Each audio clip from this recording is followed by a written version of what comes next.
Hello दोस्तों, नमस्कार। मैं विनोद पाटीदार आप सबका स्वागत करता हूं कैरियर कोचिंग संस्था के ऑफिशियल यूट्यूब चैनल पर।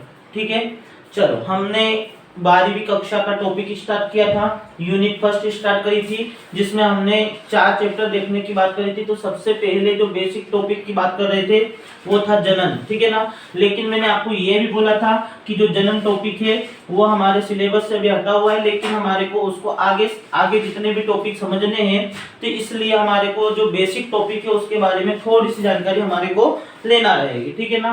तो जनन में हमने बात करी थी कि जनन क्या होता है, ठीक है ना। जीव अपने ही समान अपनी जाति या समष्टि को बनाए रखने के लिए पीढ़ी दर पीढ़ी मतलब जो संतति उत्पन्न करता है, अपने ही समान संतति उत्पन्न करता है, उसी को हम क्या कहते हैं, जनन कहते हैं, ठीक है। चलो उसके बाद हमने बात करी थी कि जनन कितने प्रकार का होता है। तो 2 प्रकार का, एक था लैंगिक जनन और एक था अलैंगिक जनन। दोनों में हमने थोड़ी सी बेसिक डिफरेंस की बात करी थी कि लैंगिक जनन क्या होता है और अलैंगिक जनन क्या होता है। लैंगिक जनन में कितने जनक भाग लेंगे, तो 2 जनक भाग लेते हैं, और अलैंगिक जनन में कितने जनक भाग लेता है, 1 जनक भाग लेता है, ठीक है। अब मैंने आपको ये बोला था कि जायज सी बात है, 2 जनक भाग ले रहे हैं तो युग्मकों का निर्माण होगा। किसका निर्माण होगा, युग्मकों का। और युग्मक हम बोलते हैं जिसको गैमेट भी कहा जाता है, और ये होते हैं 2। कितने होते हैं, 2। अगर हम मेल्स की बात करें तो शुक्राणु रहता है, और हम फीमेल्स की बात करते हैं तो अंडाणु रहता है, ठीक है। चलो नेक्स्ट बात करते हैं, अलैंगिक जनन में युग्मकों की आवश्यकता नहीं होती है, ठीक। आगे फिर हमने बात करी थी अगले पॉइंट की कि जो लैंगिक जनन होता है, अब उसमें युग्मकों की आवश्यकता है तो जायज सी बात है, उसमें निषेचन की क्रिया होती है। किसकी क्रिया होती है, निषेचन की, ठीक है ना। अंडाणु का और शुक्राणु का आपस में मिलना क्या कहलाता है, निषेचन, जिससे कि जाइगोट बनता है। क्या बनता है, जाइगोट। और उधर युग्मकों की आवश्यकता नहीं है, मतलब कि हमारे पास में निषेचन की क्रिया नहीं होगी। कौन सी क्रिया नहीं होगी, निषेचन की। चलो निषेचन की क्रिया नहीं हो रही तो उधर जाइगोट का निर्माण नहीं होगा। और ये वाली जो प्रोसेस है, लैंगिक जनन की जो प्रोसेस है, ये धीमी गति से होती है, इसलिए इसमें समय लगता है। क्या लगता है, समय। और अलैंगिक जनन की जो प्रोसेस होती है वो तेजी से होती है, इसलिए इसमें समय क्या लगता है, कम लगता है, ठीक। आज हम अलैंगिक जनन के प्रकार की बात कर रहे हैं। टॉपिक वही है, जनन की बात कर रहे हैं, जीवों में जनन, और अलैंगिक जनन के प्रकार की बात कर रहे हैं, ठीक है। वैसे तो मैंने आपको बोला है, क्लियर बोला है कि टॉपिक अगर हटा हुआ है तो हमारे से क्वेश्चन इसमें से नहीं बनने वाले हैं, मतलब नहीं पूछे जाएंगे, लेकिन हमारे को बेसिक जानकारी के हिसाब से हमारे को पता होना चाहिए। अलैंगिक जनन की बात करते हैं, सारी बातें मैंने बता दिया था कि इसमें 1 जनक भाग लेता है। कितना जनक भाग लेता है, 1, ठीक है। युग्मकों की आवश्यकता नहीं है। किसकी आवश्यकता नहीं है, युग्मकों की आवश्यकता नहीं होती है, मतलब किसी भी प्रकार के गैमेट्स इसमें नहीं चाहिए, क्योंकि 1 ही जनक भाग ले रहा। कितना जनक भाग ले रहा है, 1 जनक भाग ले रहा है। दूसरी बात, निषेचन नहीं होता है। क्या नहीं होता है, निषेचन नहीं होता है। क्रॉस का मतलब सिंपल सी बात है कि हम नहीं बोल रहे हैं, और अगर सही का टिक लगा हुआ है मतलब कि उसका मतलब यस बोल रहे हैं। यहाँ पर आगे बात करते हैं, निषेचन नहीं होगा तो जाइगोट नहीं बनेगा। क्या नहीं बनेगा, जाइगोट। और ये प्रोसेस कैसी होती है, तेजी से होती है, तेजी से होने वाली प्रोसेस होती है। वह इसमें समय क्या लगता है, कम लगता है। समय कैसा लगता है, कम। चलो ठीक है ना, ये बेसिक जानकारी इसके बारे में हमने बात करी थी। अलैंगिक जनक को हम असेक्सुअल रिप्रोडक्शन कहते हैं। क्या कहते हैं, असेक्सुअल रिप्रोडक्शन, ठीक है ना। चलो इसके प्रकार की बात करते हैं, थोड़ी सी बेसिक जानकारी बात करेंगे। सबसे पहले अगर हम बात करते हैं तो इसके अंदर आता है विखंडन। क्या आता है, विखंडन, ठीक है ना। विखंडन की बात करते हैं। विखंडन में जो कोशिका होती है, उस कोशिका के बारे में बात करें तो इसमें विखंडन के अंदर या विखंडन के दौरान एक विभाजन होता है, असूत्री विभाजन। कौन सा विभाजन होगा, असूत्री विभाजन के द्वारा कोशिका कितने भागों में बट जाएगी, तो अकोशिका असूत्री विभाजन के द्वारा कोशिका जो रहेगी वो 2 या 2 से ज्यादा भागों में बट सकती है, जिसे हम कहते हैं विखंडन। क्या कहते हैं? विखंडन। ठीक है ना। असूत्री विभाजन द्वारा 2 या 2 से अधिक भागों में क्या हो जाएगी? बट जाएगी, तो उसी को हम क्या कहते हैं? विखंडन कहते हैं। ठीक है ना। इसमें हम बोल सकते हैं केंद्रक का डायरेक्ट विभाजन हो रहा है, क्योंकि ये जो होता है वो मुख्य रूप से प्रोकैरियोटिक कोशिकाओं में होता है। किसमें होता है? प्रोकैरियोटिक कोशिकाओं में। और हम जानते हैं कि प्रोकैरियोटिक कोशिका, हमने थोड़ी सी बेसिक जानकारी 11वीं में ली थी। प्रोकैरियोटिक कोशिका जो होती है उसका केंद्रक क्या होता है? अविकसित होता है। ठीक है ना। इसलिए इसमें डायरेक्ट केंद्रक का विभाजन हो जाता है।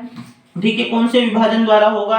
असूत्री विभाजन के द्वारा। और कितनी कोशिकाएं बन जाएगी? 2 या 2 से अधिक। इसी को हम विखंडन कहते हैं। अब विखंडन भी कितने प्रकार का होता है? तो विखंडन 2 प्रकार का होता है। कितने प्रकार का होता है? 2। एक होता है द्विखंडन। क्या होता है? द्विखंडन। ठीक है ना। और एक होता है बहुखंडन। क्या होता है? बहुखंडन। इन दोनों को समझना है। द्विखंडन अगर होगा तो जो कोशिका रहेगी वो कितने भागों में बटेगी? 2 भागों में बट जाएगी। और सर अंतर क्या है इसमें? तो 2 बातें करेंगे, हम ज्यादा बात नहीं कर रहे हैं। द्विखंडन में जो होता है ये अनुकूल परिस्थिति में होता है। कैसा होता है? अनुकूल। जब परिस्थिति अनुकूल रहती है तो उस समय पर ये विखंडन की प्रक्रिया होगी। ठीक है ना। सेकेंड बात यहाँ पर क्या होता है? तो कैरियोकाइनेसिस व साइटोकाइनेसिस दोनों साथ साथ में होता है। कैरियोकाइनेसिस व साइटोकाइनेसिस दोनों साथ में प्रोसेस होगी। ठीक है ना। सर ये कैरियोकाइनेसिस क्या है और साइटोकाइनेसिस क्या है? कैरियोकाइनेसिस की बात करते हैं तो यहाँ मैं ऊपर ही लिख दे रहा हूँ। कैरियोकाइनेसिस मतलब होता है केंद्रक का विभाजन। किसका विभाजन बेटा? केंद्रक का विभाजन। कैरियोकाइनेसिस मतलब क्या होगा? तो कैरियोकाइनेसिस मतलब होता है केंद्रक का विभाजन। किसका विभाजन? केंद्रक का विभाजन। और साइटोकाइनेसिस मतलब क्या होगा? तो साइटोकाइनेसिस मतलब होता है कोशिका द्रव्य का विभाजन। किसका विभाजन होगा बेटा? कोशिका द्रव्य का विभाजन। साइटोकाइनेसिस का मतलब क्या होगा? कोशिका द्रव्य का विभाजन। तो जो हम विखंडन की प्रक्रिया की बात कर रहे हैं, तो विखंडन जो होता है ना, विखंडन में कैरियोकाइनेसिस और साइटोकाइनेसिस क्या होता है? साथ साथ में होता है। ठीक है ना। कैरियोकाइनेसिस और साइटोकाइनेसिस क्या होता है? साथ साथ में होता है। 2 बातें ध्यान रखनी है। एक तो अनुकूल परिस्थिति रहेगी तब क्या होगा? द्विखंडन। और दूसरी बात इसमें क्या होता है? तो कैरियोकाइनेसिस और साइटोकाइनेसिस कैसा होगा? साथ में होगा। कैसा होगा? साथ में। ठीक है। बहुखंडन की बात करते हैं तो ये बहुखंडन कब होगा? तो सबसे पहली बात तो विपरीत परिस्थिति रहेगी। कैसी परिस्थिति रहेगी? विपरीत परिस्थिति के समय पर उस कोशिका के अंदर क्या होगा? तो वो होगा बहुखंडन। और इसमें क्या होता है? तो कैरियोकाइनेसिस पहले क्या होगा? पहले कैरियोकाइनेसिस होगा। क्या होगा? कैरियोकाइनेसिस मतलब सबसे पहले केंद्रक का विभाजन होता जाएगा, बहुत सारे केंद्रक उपस्थित हो जाएंगे, और कुछ समय बाद जब अनुकूल परिस्थिति आएगी तो बाद में क्या होगा? तो बाद में होता है साइटोकाइनेसिस। क्या होता है? साइटोकाइनेसिस। ठीक है ना। तो ये हो जाता है द्विखंडन और बहुखंडन। थोड़ी सी बेसिक सी बात कर रहे हैं। ठीक है ना। आगे बात करते हैं इसका मुख्य उदाहरण हम बात करते हैं। तो वैसे तो सभी मुख्य बहुत सारे उदाहरण होते हैं, लेकिन मुख्य उदाहरण की बात करते हैं तो इसके अंदर आता है अमीबा। क्या आता है बेटा? अमीबा के अंदर ये प्रोसेस होती है जिसे हम कहते हैं विखंडन। क्या कहते हैं? विखंडन। जो कोशिका रहेगी वो डायरेक्ट के उसका जो केंद्रक रहेगा 2 भागों में बट जाएगा, और एक कोशिका से कितनी कोशिका हो जाएगी? 2 कोशिका हो जाएगी। इस क्रिया को हम कहते हैं विखंडन। ठीक है। दूसरी बात अपने पास में यहाँ पर आती है, दूसरी जो प्रोसेस होती है वो होती है मुकुलन। क्या होती है? मुकुलन। इसमें जो जीव रहता है वो जीव अपने शरीर पर एक बड बनाता है या एक मुकुल बनाता है। जो भी जीव रहेगा वो जीव जो क्या करेगा? अपने शरीर पर जीव अपने शरीर पर एक मुकुल बनाएगा। एक क्या बनाएगा? मुकुल। ठीक है ना। इसमें जो केंद्रक रहेगा, पहले वो केंद्रक कितने भागों में बटेगा? 2 भागों में। 2 भागों में बटने के बाद एक केंद्रक जो रहेगा वो कहाँ चले जाएगा? तो कोशिका की जो दीवार रहेगी उससे वो सट जाएगा, और वहां से फिर क्या उत्पन्न करेगा? मुकुल उत्पन्न करेगा। क्या उत्पन्न करेगा? मुकुल। जीव अपने शरीर पर एक मुकुल उत्पन्न करता है, और उस मुकुल को ही हम बड भी कहते हैं। क्या कहते हैं? बड। मुकुल उत्पन्न करता है। ठीक है ना। और ये मुकुल जब परिपक्व हो जाता है, क्या हो जाता है, परिपक्व, तब वह मात्र कोशिका से अलग हो जाएगा। मुकुल के परिपक्वन के बाद, मुकुल के परिपक्वन के बाद ये मात्र कोशिका से क्या हो जाता है, परिपक्वन के बाद मात्र कोशिका से अलग हो जाता है। जो मात्र कोशिका रहेगी उससे अलग हो जाएगा और एक संतति कोशिका का निर्माण हो जाएगा। किसका निर्माण हो जाएगा, संतति कोशिका का निर्माण हो जाएगा। ठीक है ना। आगे बात करते हैं, ये मुकुलन हो गया है और मुकुलन मुख्य रूप से किस में होगा, तो मुकुलन की बात करते हैं, मुख्य उदाहरण की बात करते हैं तो ये होता है हाइड्रा में। किसमें होता है, हाइड्रा में। ठीक है ना। वैसे हम ईस्ट की बात कर सकते हैं, हाइड्रा की बात कर सकते हैं, तो हम मुख्य की बात करें, आपको थोड़ी सी बेसिक जानकारी पता होनी चाहिए। हाइड्रा में होगा, किस में होगा, हाइड्रा। नंबर 3 पर हम बात करते हैं, यहाँ पर आता है बीजाणु जनन। क्या आता है बेटा, बीजाणु जनन। इसमें जो जीव रहेगा ना, वो जीव अपने शरीर के ऊपर बीजाणुओं का निर्माण करेगा। किसका निर्माण करेगा, बीजाणुओं का। जीव अपने ऊपर बहुत सारे बीजाणुओं का निर्माण करता है, अपने ऊपर बीजाणुओं का निर्माण करेगा। और ये जब बीजाणु, जितने बीजाणु रहेंगे ये सारे के सारे बीजाणु क्या रहेंगे, परिपक्व होंगे। क्या होंगे, परिपक्व। परिपक्व होने के बाद ये जितने भी बीजाणु रहेंगे उतने बीजाणुओं से क्या कर लेंगे, नए जीव का निर्माण कर लेंगे। तो परिपक्व बीजाणु बाद में क्या बनते हैं, परिपक्व जो बीजाणु रहेंगे वो बाद में क्या कहलाएंगे, तो वही जीव कहलाएंगे, मतलब नए जीवों का निर्माण होगा। किसका निर्माण होगा, नए जीवों का। ठीक है ना, नए जीवों का निर्माण होगा। ठीक है। ये जो प्रोसेस होती है ये मुख्य रूप से हम बात करते हैं उदाहरण के तौर पर, तो हम बोल सकते हैं पैरामीशियम। किसमें होगा बेटा, पैरामीशियम में होगा। ठीक है ना। पैरामीशियम एक चप्पल आकृति का होता है। कैसा होता है, चप्पल आकृति का। ठीक है ना। तो पैरामीशियम में कौन सा जनन होगा, तो बीजाणु जनन होगा। कौन सा जनन होगा, बीजाणु। चलो नंबर 4 पर बात करते हैं, तो हम बात करते हैं पुनरुद्ध भवन की। किसकी बात करते हैं, पुनरुद्ध भवन की। पुनरुद्ध भवन को हम रीजनरेशन भी कहते हैं। क्या कहते हैं, रीजनरेशन। ठीक है ना। पुनरुद्ध भवन की बात करते हैं तो इसमें जीव अपने खंडों को बहुत सारे भागों में बांट देता है। जीव अपने शरीर को बहुत सारे खंडों में, शरीर को बहुत सारे खंडों में क्या कर देता है, बहुत सारे खंडों में बांट देता है। और जितने खंड बनेंगे, बहुत सारे खंडों में बांट देता है और जितने खंड बनेंगे उतने खंडों से ही वो क्या कर लेता है, नए जीव का निर्माण करता है। ठीक है ना। जितने भी खंड रहेंगे उन खंडों से क्या करेगा, उन खंडों से नए जीव का निर्माण करता है। और ये होता है, खंडों से नए जीव का निर्माण करता है और इसी को हम कहते हैं पुनरुद्ध भवन। क्या कहते हैं, पुनरुद्ध भवन, मतलब रीजनरेशन कहते हैं। ठीक है ना। रीजनरेशन की प्रोसेस होती है, मतलब इसके अंदर मुख्य रूप से उदाहरण जो होता है ना, वो मैं यहाँ पर लिख दे रहा हूँ। उदाहरण इसके अंदर आता है प्लेनेरिया। क्या आता है, प्लेनेरिया। उदाहरण के तौर पर हमारे को ध्यान रखना है प्लेनेरिया।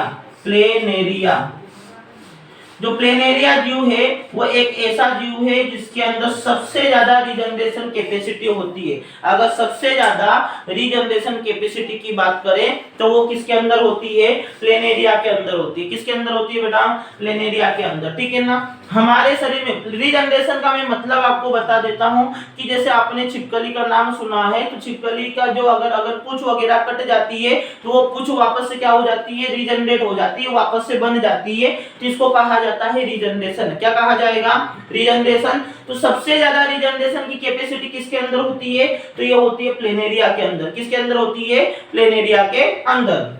ये रीजनरेशन कैपेसिटी हमारे शरीर के अंदर भी होती है, लेकिन केवल हमारे शरीर में एक अंग में होती है। उस अंग का नाम होता है यकृत। क्या होता है, यकृत। यकृत अगर हमारा थोड़ा बहुत भाग हम शरीर से, अगर उसमें किसी भी प्रकार की डिसीज उत्पन्न हो रही है तो उसको कट करके अगर हम बाहर निकाल लेते हैं, तो बाहर निकालने के बाद वो जो कटा हुआ भाग रहेगा, अंदर जो बचा हुआ भाग है उसके द्वारा फिर से क्या हो जाएगा, पूर्णतः यकृत का निर्माण हो जाता है। ठीक है ना। तो उस क्रिया को हम कहते हैं पुनरुद्ध भवन। और सबसे ज्यादा पुनरुद्ध भवन की कैपेसिटी किसके अंदर होती है, प्लेनेरिया के अंदर। ठीक है ना। तो सबसे पहले हमने देखा विखंडन। क्या देखा हुआ है, विखंडन। दूसरी बात कर रहे हैं, हमने देखा है यहाँ पर मुकुलन। क्या देखा है, मुकुलन। विखंडन में डायरेक्ट जो कोशिका रहेगी असूत्री विभाजन के द्वारा दो भागों में बट जाती है, दो से अधिक भी बोल सकते हैं। और ये जो कार्य होते हैं ये सारे जो जनन होते हैं प्रोकैरियोटिक कोशिकाओं में होते हैं, ठीक है ना। विखंडन कितने प्रकार का होता है? 2 प्रकार का होता है, एक होता है द्विखंडन और एक होता है बहुखंडन। द्विखंडन की बात करते हैं, अनुकूल परिस्थिति में होता है। दूसरी बात, कैरियोकाइनेसिस व साइटोकाइनेसिस साथ साथ में होता है। कैरियोकाइनेसिस का मैंने मतलब बता दिया है कि केंद्रक के विभाजन को क्या कहा जाता है? कैरियोकाइनेसिस। और कोशिका द्रव्य के विभाजन को क्या कहा जाता है? साइटोकाइनेसिस, ठीक है। बहुखंडन की बात करते हैं तो बहुखंडन कब होगा? जब विपरीत परिस्थिति रहेगी। कैसी परिस्थिति रहेगी? विपरीत। इस समय पर क्या होता है? तो पहले कैरियोकाइनेसिस होगा, सबसे पहले क्या होगा? कैरियोकाइनेसिस, फिर बाद में जो होगा वो होता है साइटोकाइनेसिस। जब जो परिस्थिति रहती है जब अनुकूल हो जाती है तो अनुकूल होने के समय पर क्या होता है? साइटोकाइनेसिस। तो जब विपरीत परिस्थिति रहती है ना उस समय पर कैरियोकाइनेसिस होते हैं तो बहुत सारे केंद्रक का निर्माण हो जाता है, बहुत सारे केंद्रक बन जाएंगे। फिर जब परिस्थिति ठीक हो जाएगी, अनुकूल हो जाएगी, तो उस समय पर साइटोकाइनेसिस चालू होगा और एक कोशिका से बहुत सारी कोशिकाएं या बहुत सारे जीव का क्या हो जाता है? निर्माण हो जाता है। उसको हम कहते हैं बहुखंडन। क्या कहते हैं? बहुखंडन। मुकुलन की बात करते हैं, अब उसमें मुख्य उदाहरण कौन है? अमीबा। मुकुलन में क्या होता है? जीव। मैं यहाँ पर आपको एक एक चित्र बनाकर बता देता हूँ, ठीक है ना। जैसे कि यहाँ पर हम बात कर रहे हैं, ये होता है अमीबा। क्या होता है? अमीबा। इसका जो केंद्रक रहेगा ये केंद्रक धीरे धीरे बटने लगेगा और ये अमीबा थोड़ा सा इस तरीके से होता जाएगा, केंद्रक बट जाता है, 2 भाग हो जाते हैं। कितने हो जाते हैं? 2। आगे चलकर ये अमीबा आगे और थोड़ा सा इस तरीके से हो जाएगा और लास्ट में एक अमीबा से कितने अमीबा हो जाएंगे? 2। कितने हो जाएंगे? 2। इस क्रिया को हम क्या कहते हैं? विखंडन। क्या कहते हैं? विखंडन। मुकुलन में क्या होता है? तो हाइड्रा देखो, कभी आपने हाइड्रा देखा होगा तो ये हाइड्रा है। हाइड्रा में यहाँ पर केंद्रक होता है। केंद्रक पहले 2 भागों में बढ़ता है। केंद्रक कितने भागों में बढ़ता है? 2 भागों में बढ़ता है। केंद्रक का विभाजन हो जाता है। एक केंद्रक कहाँ जाता है? दीवार से सट जाता है। जब ये दीवार से सटेगा, जब ये दीवार से सटेगा तो वहां से एक मुकुल स्टार्ट होगा। क्या स्टार्ट होगा? मुकुल। और यही मुकुल बाद में क्या हो जाएगा? परिपक्व हो जाएगा। क्या हो जाएगा बेटा? परिपक्व हो जाएगा। हम बात करते हैं कि ये मुकुल का परिपक्वन है। हम बात करते हैं ये मुकुल का क्या है? परिपक्वन। तो यहाँ पर केंद्रक है, यहाँ पर केंद्रक जब परिपक्वन हो जाता है तो ये मात्र कोशिका से क्या हो जाता है? अलग हो जाता है। मात्र कोशिका से अलग हो जाता है और इसी को हम कहते हैं संतति हाइड्रा। क्या कहते हैं? संतति हाइड्रा। तो ये होता है मुकुलन। क्या होता है बेटा? मुकुलन। बीजाणुजनन की बात करते हैं, मैं बीजाणुजनन का डायग्राम यहाँ पर बना दे रहा हूँ कि बीजाणुजनन में क्या होता है। जैसे कि पैरामीशियम होता है चप्पल आकृति का, लेकिन अभी हम बना रहे हैं सामान्य भाषा में जैसे कि आपको समझ में आ जाए। ये पैरामीशियम है, ये पैरामीशियम के ऊपर क्या तैयार होंगे? तो बीजाणु तैयार होंगे। बहुत सारे क्या हो जाएंगे? बीजाणु तैयार हो जाएंगे, ठीक है ना। अभी हम बात कर रहे हैं कितने बीजाणु तैयार हो गए? तो 1 2 3 4 5 6 इतने जो बीजाणु रहेंगे ना, ये बीजाणु पहले परिपक्वन करेंगे। परिपक्वन करेंगे मतलब थोड़े से ये आकार में वृद्धि करेंगे। उसके बाद परिपक्वन होने के बाद ये यहाँ से क्या हो जाते हैं? अलग हो जाते हैं। अब अलग होकर एक नया पैरामीशियम का निर्माण करता है। हमने बात करी थी जितने बीजाणु रहेंगे उतने बीजाणु से नए पैरामीशियम तैयार हो जाएंगे, ठीक है ना। जैसे कि हमने बात करी थी 6 पैरामीशियम थे, ऊपर जितने बीजाणु बन रहे थे 6, तो कितने पैरामीशियम तैयार हो गए हैं? 6 हो गए। दूसरी बात लास्ट में आपको बताना है पुंडुद भवन। तो पुंडुद भवन की बात करते हैं, उसका डायग्राम यहाँ पर देखो। एक जीव होता है, उस जीव को हम कहते हैं प्लेनेरिया। क्या कहते हैं? प्लेनेरिया। ये इस प्रकार से एक प्लेनेरिया होता है। इस प्लेनेरिया के अंदर इस तरीके से हम बोल सकते हैं इसके भाग कर रहे हैं। क्या कर रहे हैं? भाग। तो इस प्लेनेरिया के हम जितने भी भाग करेंगे, मान लो 1 2 3 4 5 और 6, अगर 6 खंड कर दिए तो ये प्लेनेरिया यहाँ से क्या होंगे? अलग होंगे, ठीक है ना। यहाँ से इस तरीके से क्या हो जाएंगे? अलग हो जाएंगे। जितने भी हमने खंड किए हैं, जितने भी खंड किए हैं वहां से क्या हो जाएंगे?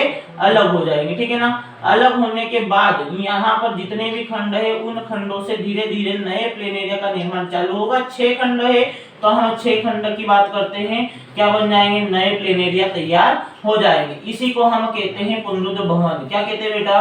पुनरुद्ध भवन। 6 प्लेनेरिया बन जाएंगे। तो मैं केवल ये समझाना चाह रहा हूं कि ये एक ऐसा जीव है जिसके हम जितने ज्यादा खंड करेंगे उतने ज्यादा मात्रा में नए प्लेनेरिया तैयार हो जाते हैं। इसी को हम कहते हैं पुनरुद्ध भवन। क्या कहते हैं बेटा? पुनरुद्ध भवन। ठीक है ना। इसके बाद एक और प्रोसेस आती है इसके अंदर जो होती है कायिक जनन, या इसको हम कहते हैं कायिक प्रवर्धन। क्या कहते हैं? कायिक प्रवर्धन। और ये मुख्य रूप से पौधों में होता है। किसमें होता है? पौधों में। कायिक प्रवर्धन का मतलब होता है, हम ये बातें आप नोट कर लेना, मैं आपको बता दे रहा हूँ इसको। इसके बाद मैं थोड़ा सा इसको रफ कर देता हूँ। रफ करने के बाद मैं आपको बता देता हूँ कि कायिक प्रवर्धन क्या होता है। ये चित्र आप समझ गए होंगे, ठीक है ना। इनको मैं क्या कर दे रहा हूँ? रफ। और ये अलैंगिक जनन के प्रकार ही हम पढ़ रहे हैं। कैरियोकाइनेसिस, साइटोकाइनेसिस आपने समझ लिया होगा, ठीक है ना। हम ये बता रहा हूँ अभी आपको कायिक प्रवर्धन, जिसको हम नंबर 5 की बात करते हैं। नंबर 5 जिसे हम कहते हैं कायिक प्रवर्धन। क्या कहते हैं? कायिक प्रवर्धन, ठीक है ना। कायिक प्रवर्धन या इसी को हम कह देते हैं कायिक जनन। ये मुख्य रूप से पौधों में होता है। किस में होता है बेटा? पौधों में होता है। कहने का सिंपल सा अर्थ है कि अगर हम बात करें तो पौधे के शरीर का कोई सा भी भाग ले लो, पौधे के शरीर के किसी भी भाग से नए जीव का निर्माण हो जाए या नए पौधे का निर्माण हो जाए, नए पौधे का निर्माण हो जाता है, तो उसी को हम क्या कहते हैं? उसी को कहते हैं कायिक प्रवर्धन। क्या कहते हैं? कायिक प्रवर्धन। लेकिन एक बात को ध्यान रखना है, यह हम बात कर रहे हैं पौधे के किसी भी भाग को, पौधे के शरीर के किसी भी भाग को ले लो, उससे नए पौधे का निर्माण हो जाता है। लेकिन पुष्प को छोड़कर, किसको छोड़कर बेटा? पुष्प को छोड़कर, ठीक है ना। समझ में आ रहा है हमारे को सारी बातें? बेसिक कर रहे हैं अभी, ठीक है ना। इसके बाद सेकंड चैप्टर हमारा स्टार्ट होगा जिसको हम कहते हैं पुष्पीय पादपों में लैंगिक जनन, ठीक है ना।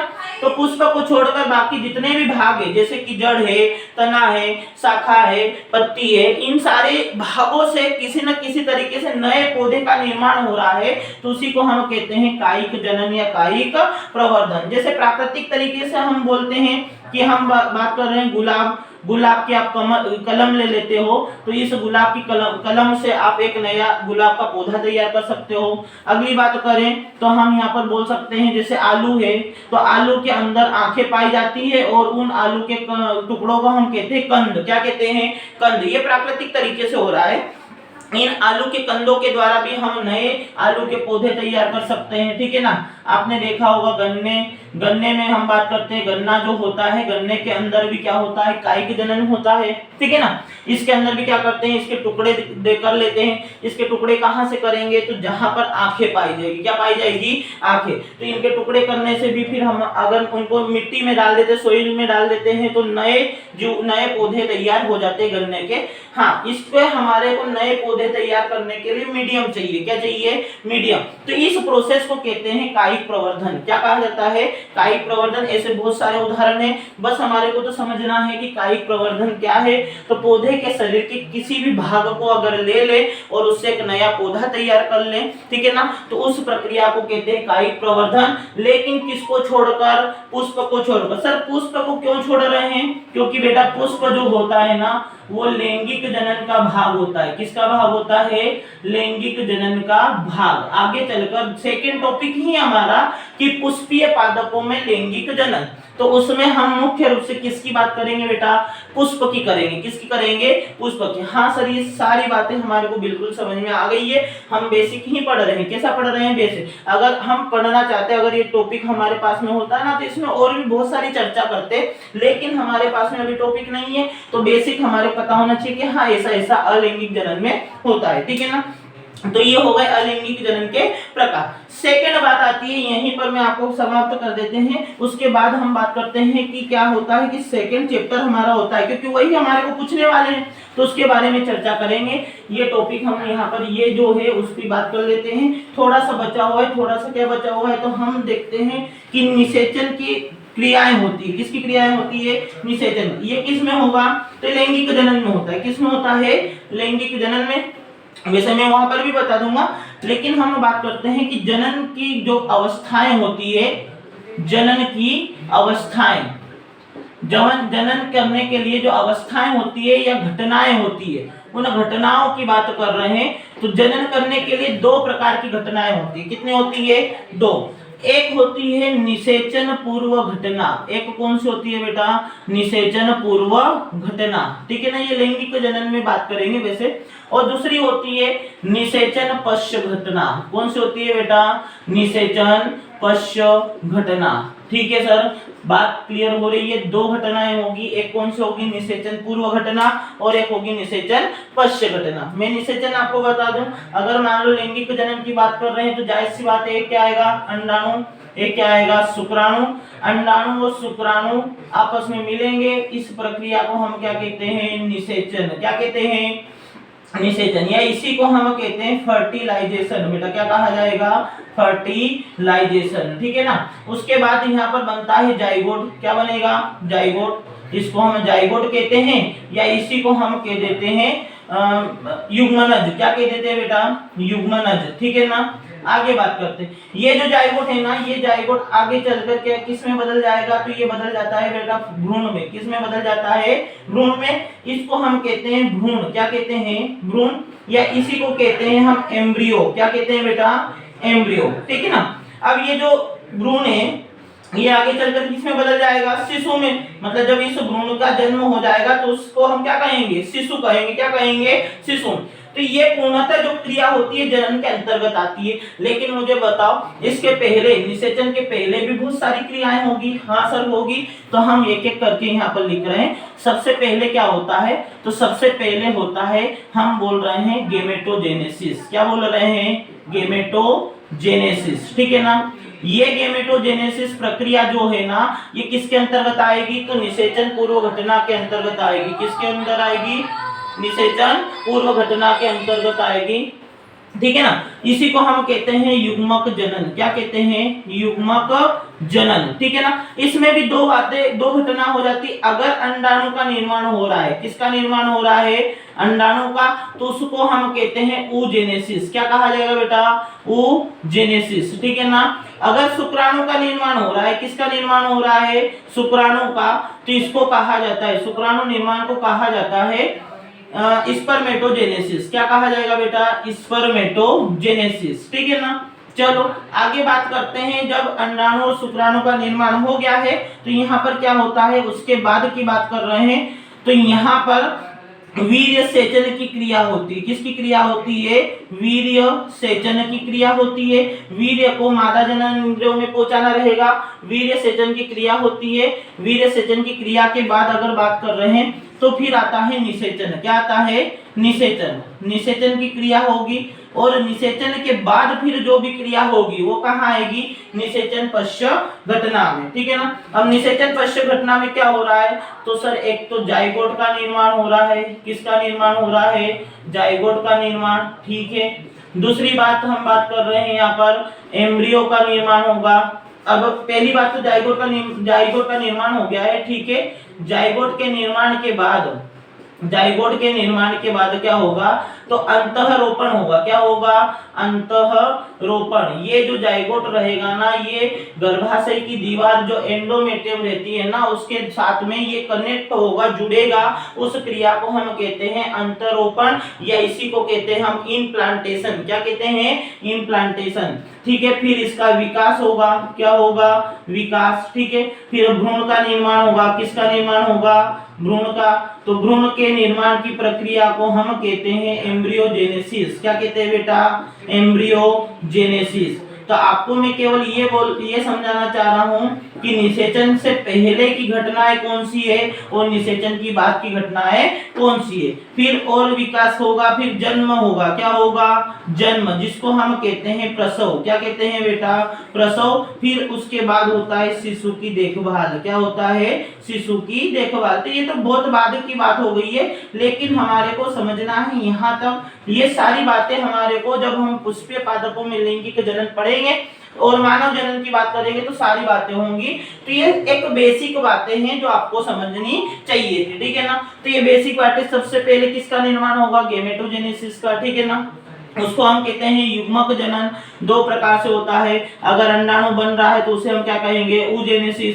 अगर शुक्राणु बन रहा है तो उसको हम क्या कहेंगे, स्पर्मेटोजेनेसिस। यहीं पर और बात कर लूं कि अगर यहाँ पर हम बात करते हैं परागकण का निर्माण हो, बेटा किसका निर्माण हो, परागकण का, तो इस परागकण के निर्माण को हम कहते हैं लघु बीजाणु जनन। क्या कहते हैं, लघु बीजाणु जनन, लघु बीजाणु जनन। ठीक है ना, ये भी यहीं पर ये पादपों में रहेगा, किस में रहेगा, पादपों में। ठीक है ना, इसी लघु बीजाणु जनन को बेटा हम कहते हैं माइक्रोस्पोरोजेनेसिस, माइक्रोस्पोरोजेनेसिस। ठीक है ना, इसी लघु बीजाणु जनन को हम क्या कहेंगे, माइक्रोस्पोरोजेनेसिस। ठीक है ना, उसके बाद अगर हम बात करते हैं पादपों में और, तो यहाँ पर अंडाणु बनेगा, क्या बनेगा, अंडाणु। और इस अंडाणु को इस स्थान पर हम कह देते हैं गुरु बीजाणु जनन। क्या कह देते हैं बेटा, गुरु बीजाणु जनन, है ना।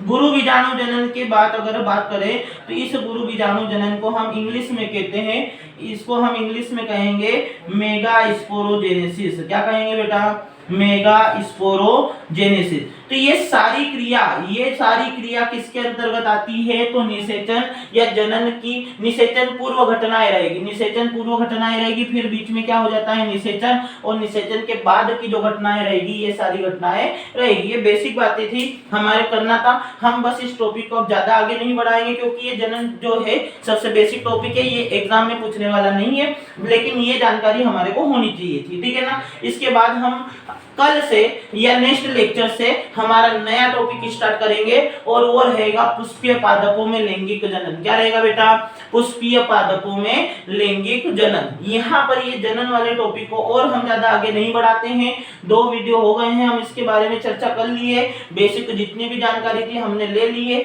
ये इसलिए हमने लिए या इसके प्रति इसलिए अपन ने मेहनत करी है कि जब हम बाकी के चैप्टर पढ़े, जैसे कि पुष्पीय पादपों में लैंगिक जनन या फिर मानव जनन या फिर मानव स्वास्थ्य, तो उस समय पर ये जो बेसिक शब्द है वो हमारे को वहां पर समस्या उत्पन्न न करे, या फिर हमारे को ऐसा नहीं लगे कि सारे जो टर्म आ रहे हैं वो हमारे लिए नए हैं। इसलिए मैंने ये सारी बातें पहले कर ली है, जिससे कि आपको सारे शब्दों के बारे में पता चल जाएगा या चल गया होगा, और यही बातें फिर हमारे को कब करनी है, आगे। तो जो नेक्स्ट लेक्चर बेटा अपने आने वाला रहेगा वो रहेगा पुष्पीय पादपों में लैंगिक जनन। आज पर हम यहीं पर समाप्त कर रहे हैं, अपना सेशन यहीं पर कंप्लीट करते हैं। ठीक है, थैंक यू।